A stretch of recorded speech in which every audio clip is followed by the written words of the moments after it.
So here we have a seam line across this whole ceiling, and it's easier than dragging a ladder, and we're gonna use the stilts.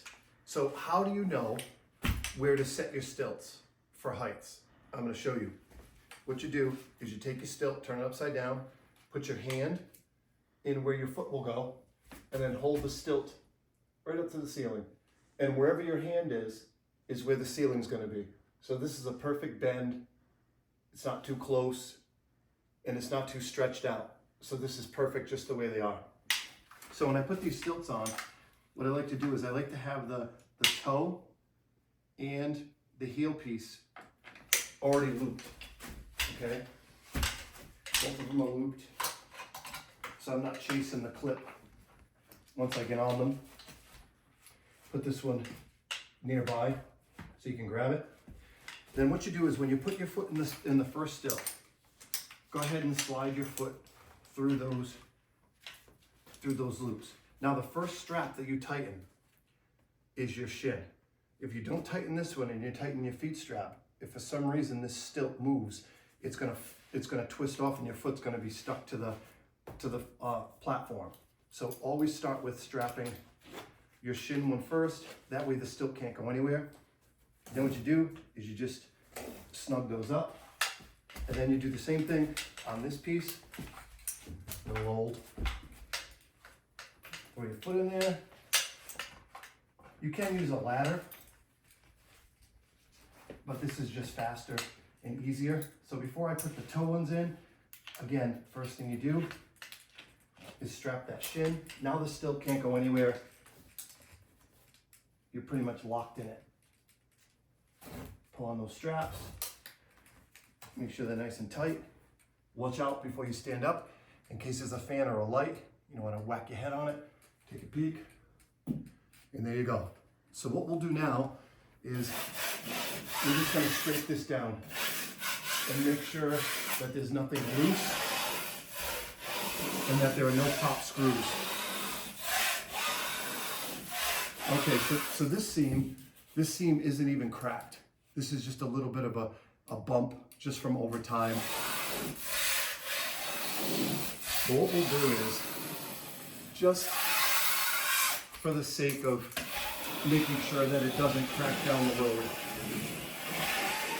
scrape it down good, is we're going to use the hot mud and the Durabond system. So what we're going to do is we're going to get the mesh tape.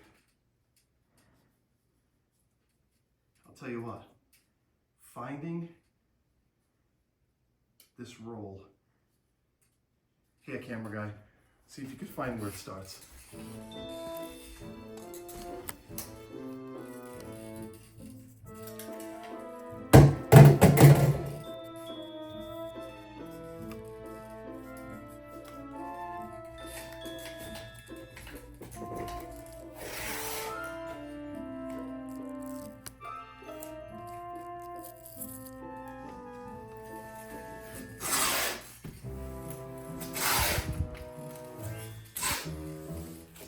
Here you go. Okay, so when you walk on the stilts, pay attention to your feet. Don't drag your feet or walk toe heel. You have to pick your feet up, even over exaggerate it, because if your foot drags, you're going down. So make sure, especially on carpet and tarps, that you pick your feet up. Just get used to doing that.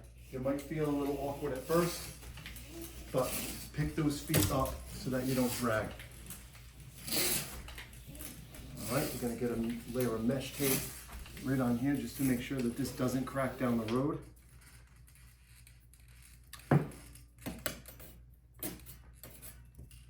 Take your hand after you do the mesh tape and just make sure that it's completely stuck, because this is sticky.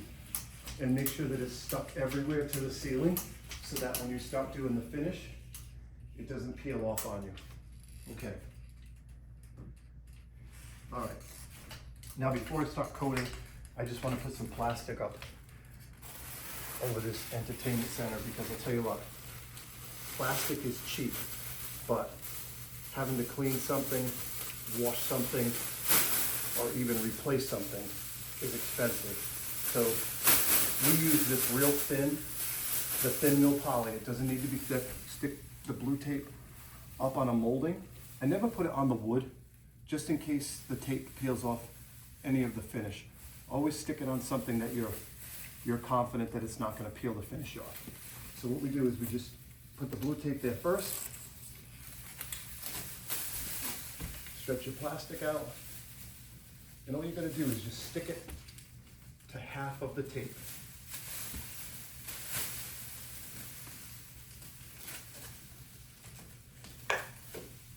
And that's it.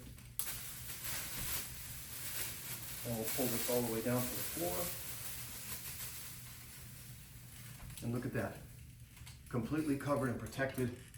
It took no time at all. We'll leave it like that, so we're good to go with the finishing.